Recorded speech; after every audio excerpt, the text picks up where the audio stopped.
Hello, everyone, and welcome to Tech Topical, the best tech talking show. My name is Brian Ross, and I am here today with Jonathan Kopp. And before we get started, we're going to be talking about development in life and in coding, because a lot of times those two things can kind of overlap, right?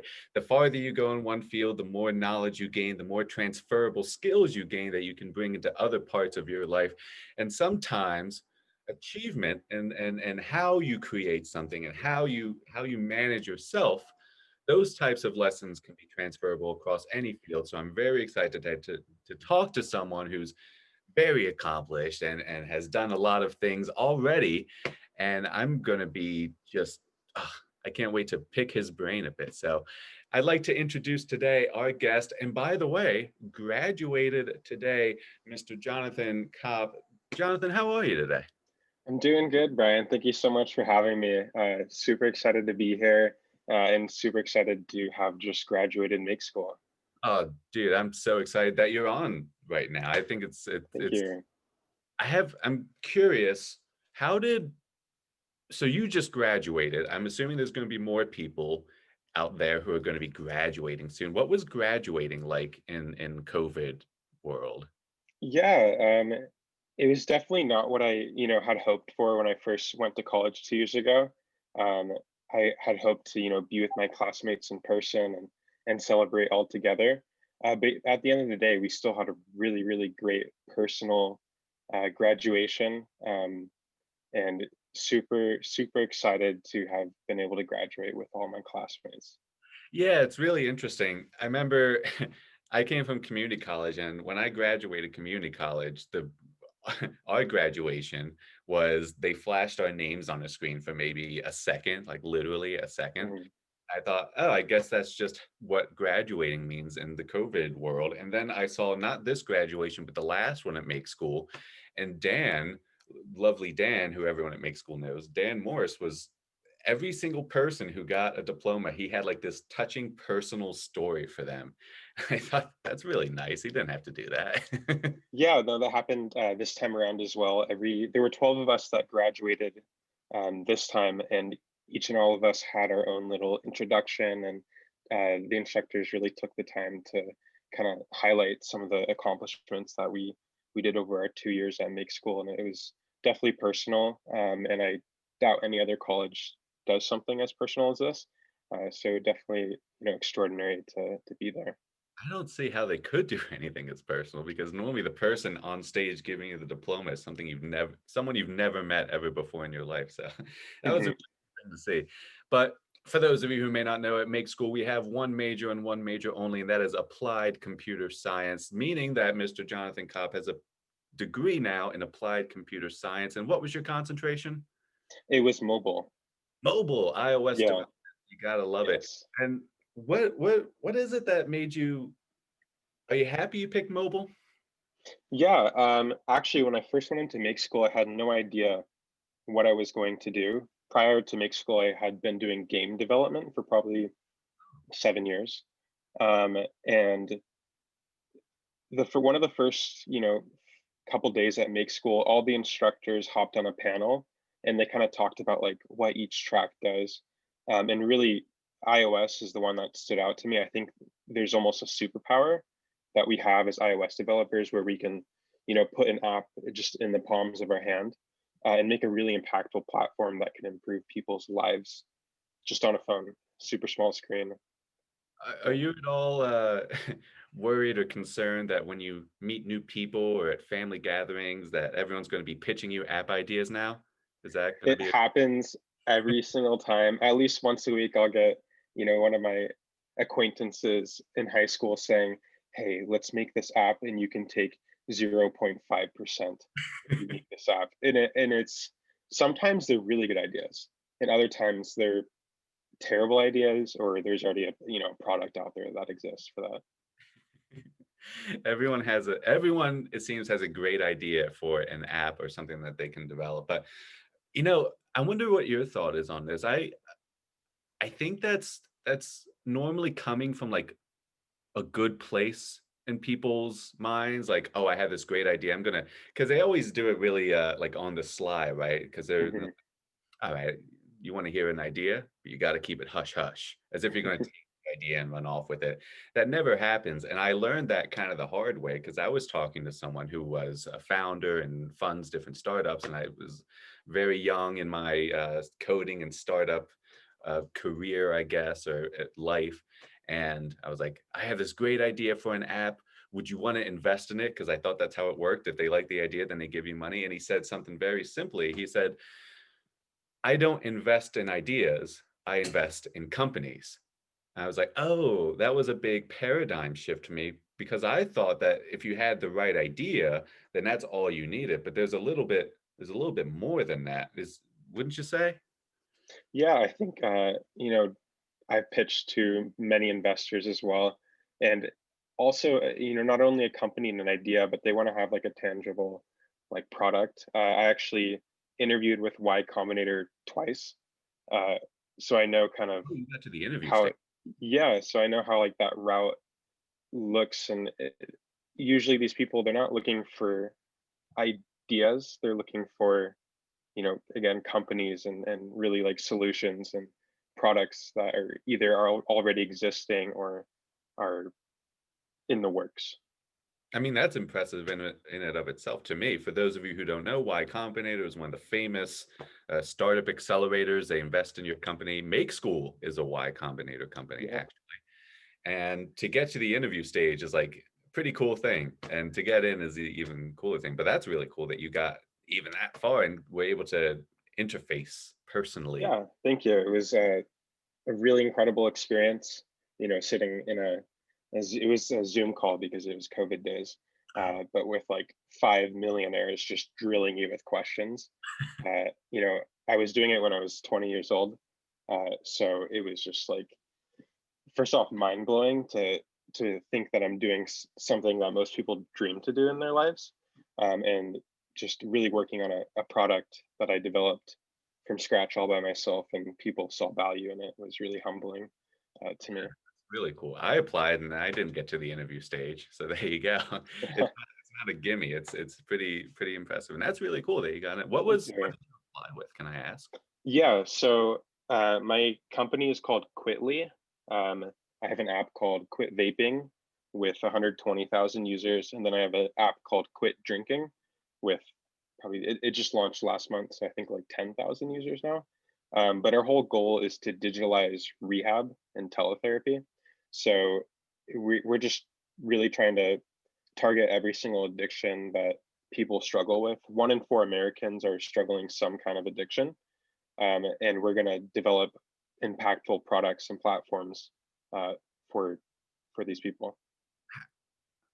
How do you go about that? So everyone, I think, sees the need for some sort of thing that makes it easier to stop an addictive service Mhm. product. And even with personal, I mean, I'm sure family members across the country and me personally even know, even with like really intense intervention and a lot of work, it's hard to get someone to quit doing something that they Yeah. like doing.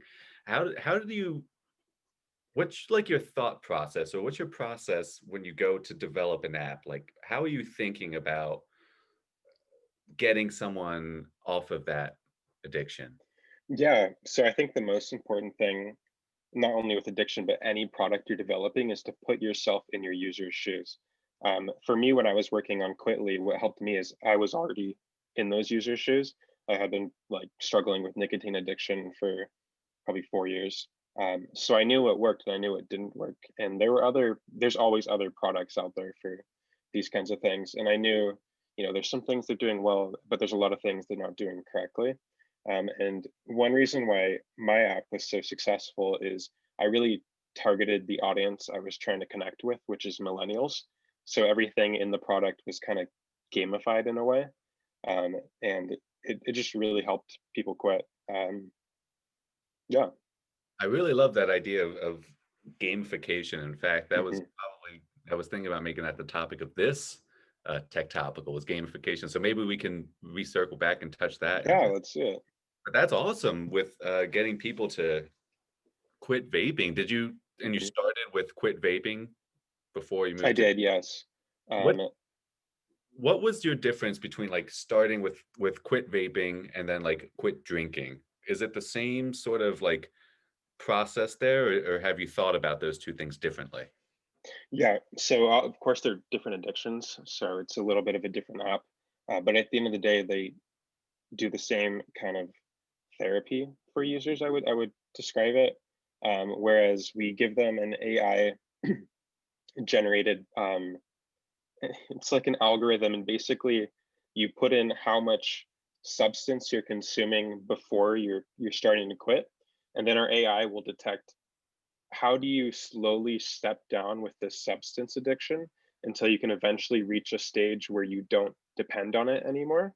And this algorithm has helped, 120,000 people. So it works. And then there's just a bunch of other things like a community of people who are supporting you, and then just really detailed uh, other features inside of both the apps. I love that so much because a lot of times I've always thought it was generally pretty unhelpful when they're like, quit doing that thing you're doing right now, or else you lack willpower and you lack discipline. And a lot Yeah. of times it's not about willpower or discipline. It's about, do you have a process in place for slowly improving over time? Because if you Hmm. tell someone your goal is to, you're not going to drink anything this week, and then they Hmm. drink something or they smoke something, and then all of a sudden they're right back on the wagon. Oh, I've already had one. I've already failed my goal that I, made up. But a process like how you're talking about, where you just slowly improve over time in a good, sustainable way, because that, I guess that's the hardest part, right? Is making a change sustainable. Exactly. Yeah. So I think making that sort of process is, well, I mean, the proof is in the pudding. You've already helped hundreds of thousands of people. So there you go. I mean, Mhm. that's fantastic to hear that. And Thank how, you. and you said you started with iOS development at Make School, right? But you had Hmm. developed games before. Yeah. How how when did you start doing that? I guess is my first question. Yeah. So I started coding when I was 12.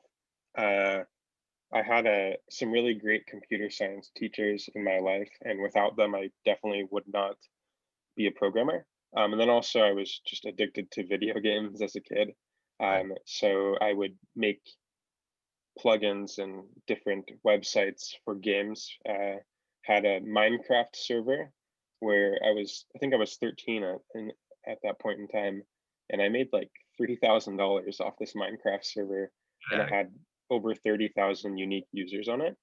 And I used all of that money to build like a beastly gaming computer, which I still have to this day, and it runs amazingly. And then I bought like a huge box of donuts and just celebrated. And I got kind of hooked on that feeling of solving problems and engaging with users through products you develop. And ever since then, I've really been working on a new product, a new game. That's awesome. And I'm just Yeah. curious for myself, what is it like what coding language do you create a Minecraft server in? Or how do you do that like technically? Because Yeah. So it's just all like, we're allowed yeah, to it's all here, right? okay. Yeah. So Minecraft works, well, now they have different versions of the game, but back when I was playing, it was just all Java, and you can make like simple Java plugins. But mainly what the work I did was with a website to connect everyone together through the website and the game.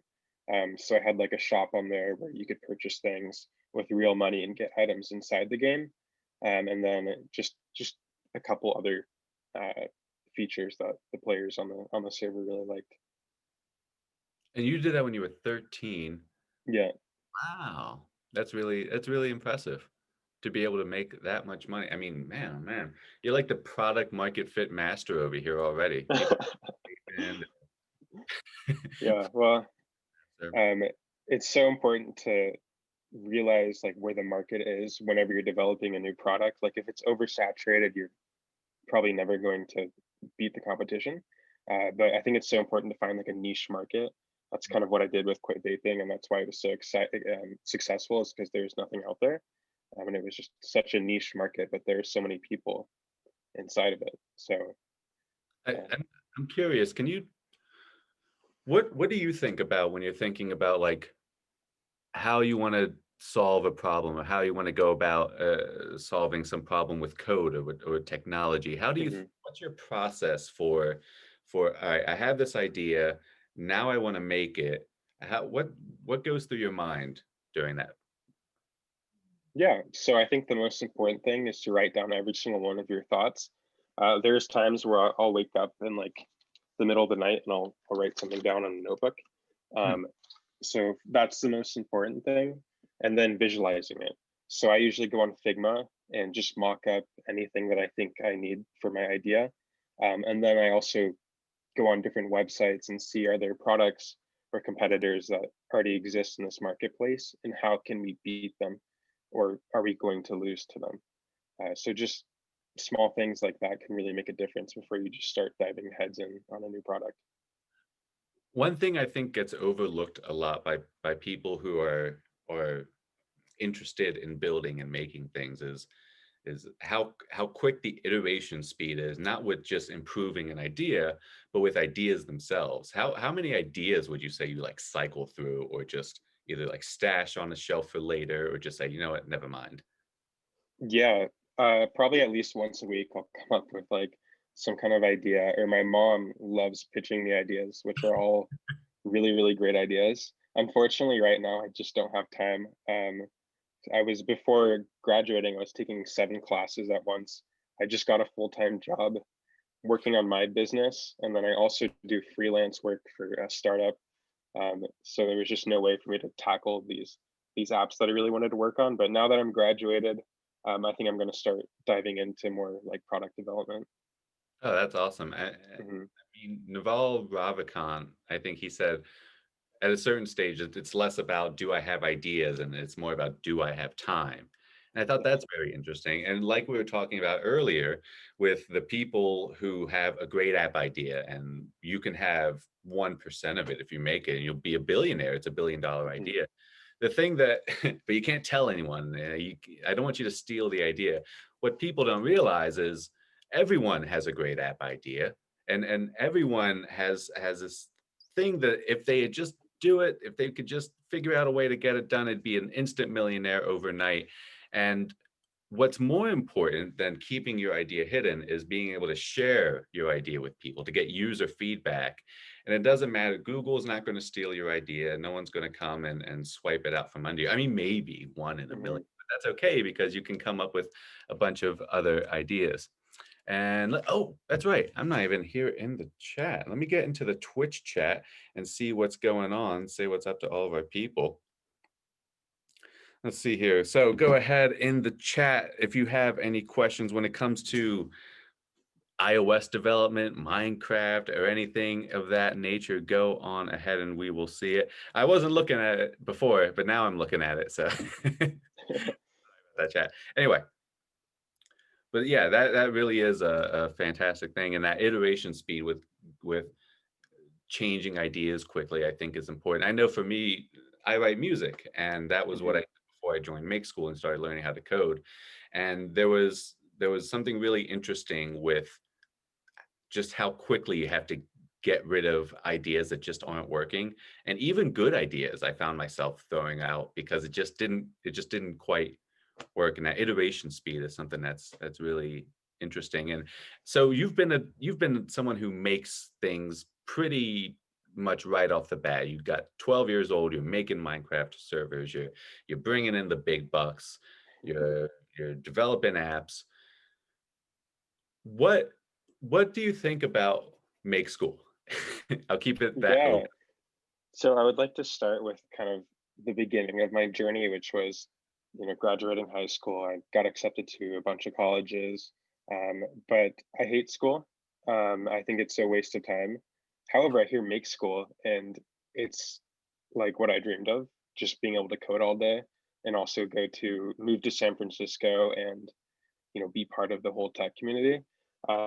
So instantly, I applied, and the interviews for make school were actually pretty heavy, but I got through them, got accepted, and got to move to the Bay Area. A lot of my, really close friends and some family members were kind of like, I don't know if this is a really good idea, because at the time they weren't offering a degree. but it was the best decision I have ever made in my life because I went and it just everything worked out. Got a really great job, some incredible experience, and made some really, really close connections with some friends I make school who I know that I'll talk to for the rest of my life and maybe even work with one day. And chat stream, I didn't tell him to say that. I didn't know what he was gonna say. Uh, I could have gone like, yeah, make school actually didn't help me at all, but I'm glad to hear that. no, it helped a lot. Yeah, definitely helped a lot. I would say though, make school is what you put in. If you don't put in your 100%, you're not going to get anything out of it. You need Mm, to you need to give it every single thing you have. And I promise you, you'll come out of this school an awesome job. You'll learn more than you ever thought possible. When I was at Make School, I think every day I would wake up at 9 and I wouldn't stop working until like 11. And yeah, it I know. really, yeah, it really helped me out in the long run. But again, just if you put everything in it, you're going to get a lot out. Someone in the chat is asking whether did you have a favorite class or like a most useful class? Yeah. So of course, the mobile classes are really great, but that's too basic. So I'm going to talk about SPD classes. Mhm. SPD classes are, what do they stand for? I don't even know, but it's like everything you would, Development, I think. okay, yeah, it's everything you would possibly need to know about industries in those classes. And every single day I use a lesson that I learned in one of those classes. For example, I was doing 4 months of interviews, and every one of those interviews, I was able to impress the recruiter just by, saying something off that I learned in one of the SPD classes.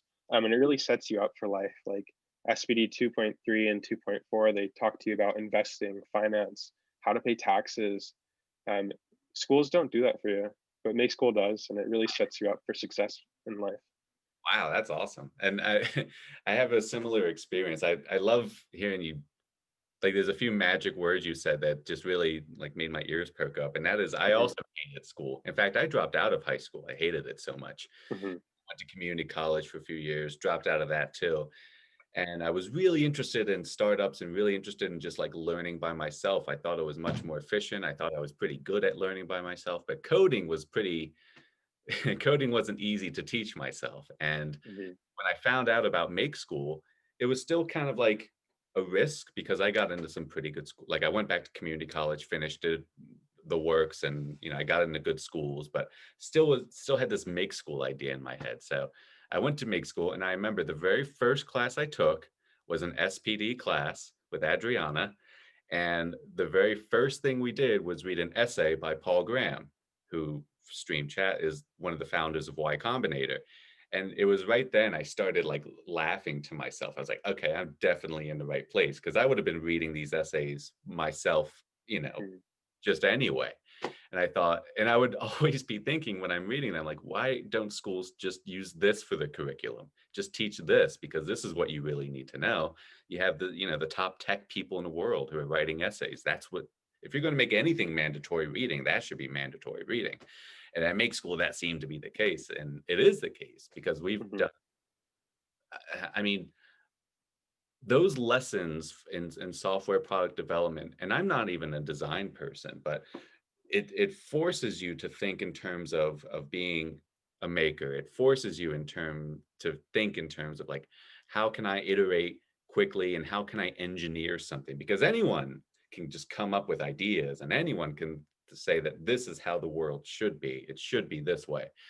It's an entirely different thing to try and engineer something, to try and make that change. And I think that that's something that I would like to touch on really quickly is that Hmm. process coming from the head to code and then out into the world. It's like that three-step process. Do you see anything interesting there in that and how that transition happens coming from like an idea in your head and then all right, now I have to code it. So how do I do that? And then I have to give it to people and they have to give me feedback. I always think that process is interesting. What do you have anything on that? Yeah, well, the life of product development, there's so many steps, and I found kind of the more you break up each step, the more successful you'll be. Hmm. I think the hardest part is visualizing the idea, figuring out how you're going to do it, and then the easy part is coding it. Like once you have everything laid out, coding is straightforward, but coming up with an idea and how to make it look, it's really challenging. And then talking to users, actually, in my personal experience, it's been really easy, and it's really fun to do. I remember um, when I was doing an SPD class, Dan, one of the instructors, made us go out in the middle of San Francisco and ask random people to user test for us. So I spent like 30 minutes in Starbucks. I bought a bunch of people drinks and I did a bunch of user testing. And like that set me up now where I'm, working on this product, Quitlay. And I just feel so comfortable and confident talking to users and getting honest feedback to go back and repeat the process again, making new features, asking user feedback, going back and revamping it. I, I always wonder how many times that happens. Like the average San Franciscoan, like someone runs up to you in the street, "Hey, can you user test my product?" Yeah, it's actually happened to me once before outside of Make School, and I was just like, okay, this is where I need to be. The Bay Area is awesome. Yeah. That's fantastic. And are you in the Bay Area right now? No, so because of COVID, I moved back home. So I'm in Newport Beach with my mom, and we just got a puppy. Um, and but I will move back up to the Bay Area because the company I'm working at right now is in the Bay Area. Hey, we're a little bit over time. Can I keep you for a little bit? I'm having such a good time. Are you Yeah, of course. And I don't have anything going on.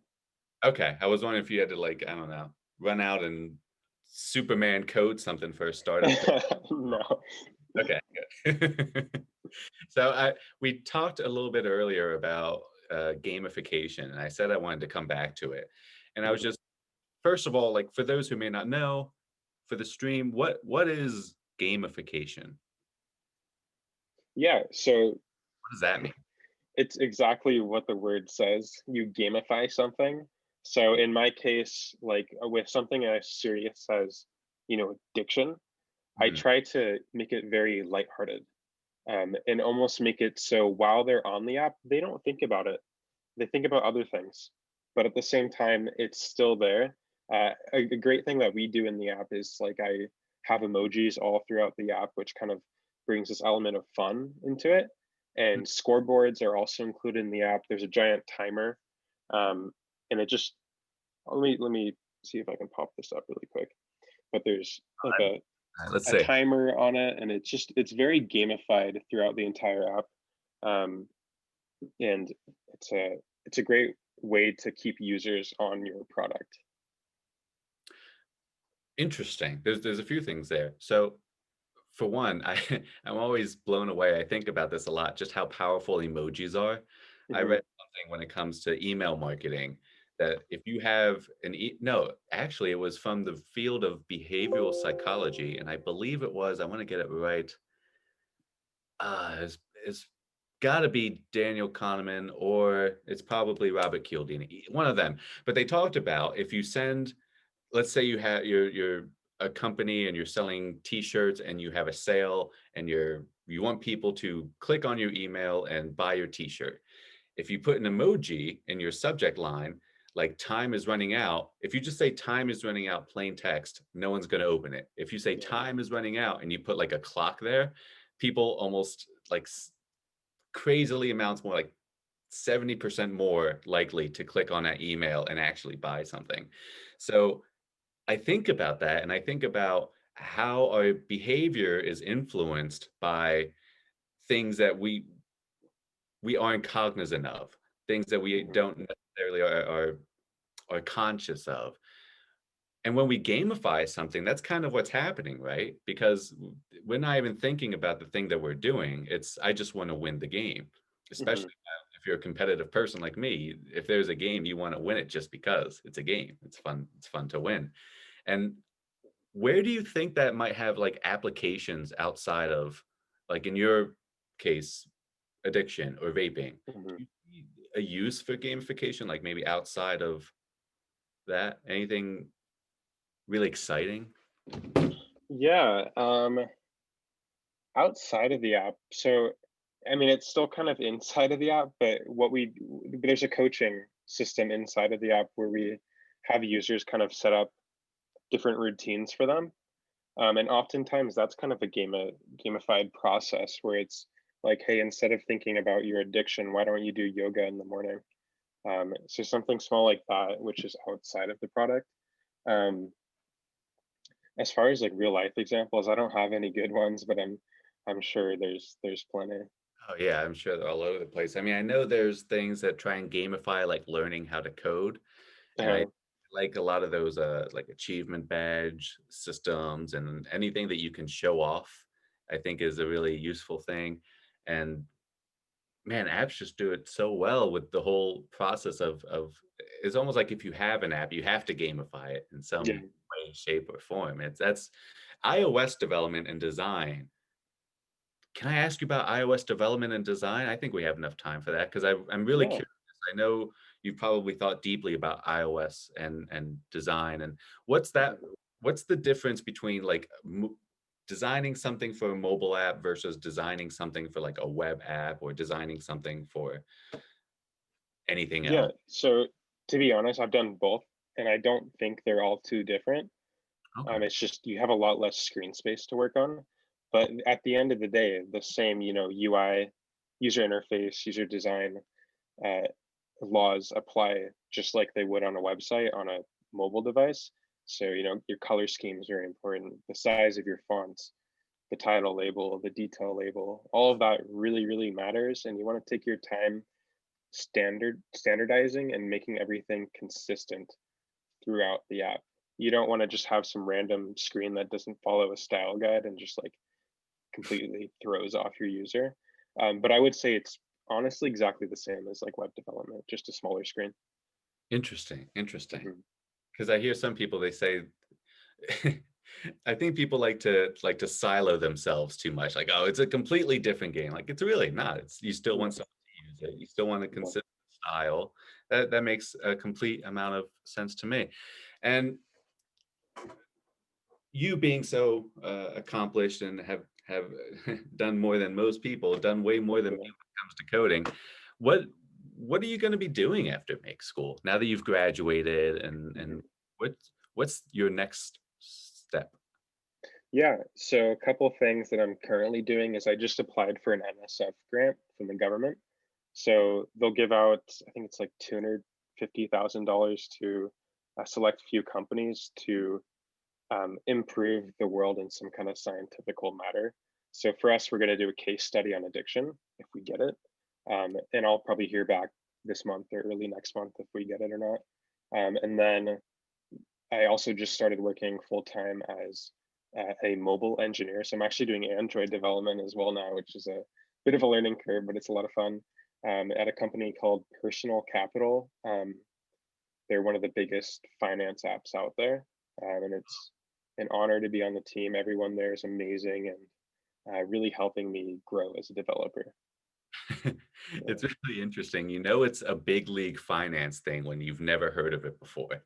Yeah, yeah. It's. I never heard of it until I started interviewing with them, but it's a pretty revolutionary app for being able to just track your finances and all of Oh, that's awesome. that. And when it comes to Android development, that's is that mostly in Java? Do I have that right? Yeah, so I'm working with Kotlin, which is basically like Java, but a little cleaner and easier to work with, I found. Oh, well, that's not Um, and actually, Java was the first language I ever learned because I was making Minecraft stuff. right. So it's a little bit of a flashback, and I'm really enjoying the process of learning something challenging again.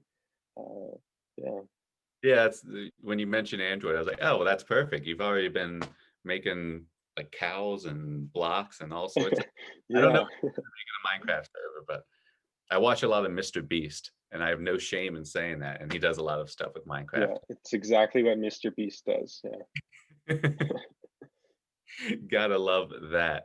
And looking back, what is something that you're gonna is there anything you're gonna miss about make school?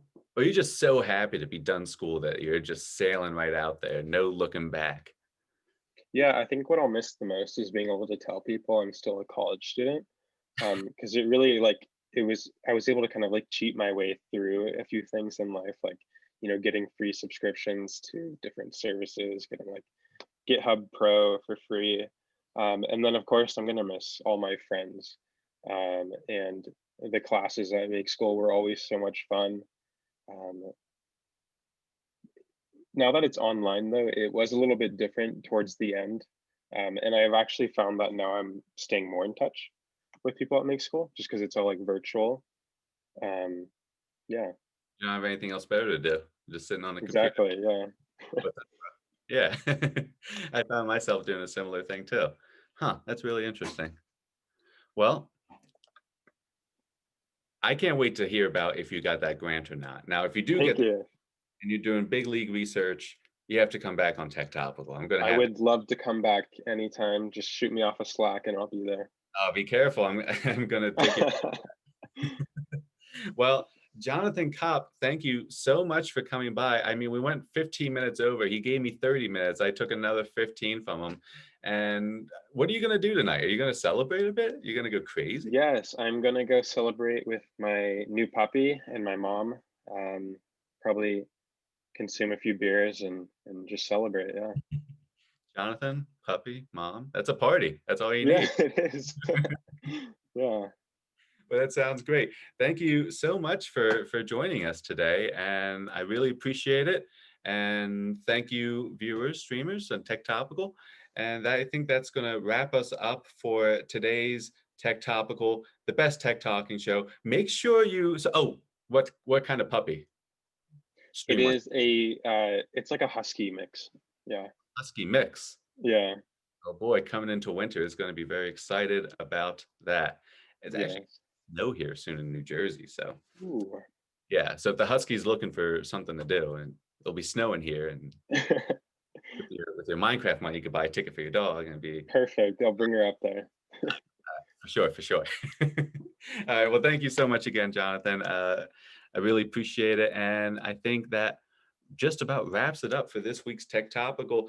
Thank you so much for coming to this week's Tech Topical. Next week, we're going to be coming up with more tech topics for you. We have a lot of more interesting and fun segments coming up. We're talking about a meme review segment. We're going to be talking with other founders, and Jonathan is a founder himself, but we have some more founders coming on. We have politicians coming on to talk about government and tech. I can't wait to announce all that with you next stream. I know I said it last stream, but next stream for sure, I'm going to have a Google Doc so that you could actually recommend some topics and things of that nature. And oh man, this break is going to be very exciting. But thank you again so much coming to Tech Topical. I will see you all next week, 7 p.m. Saturday. Thanks again, Jonathan. And I will see you all next week.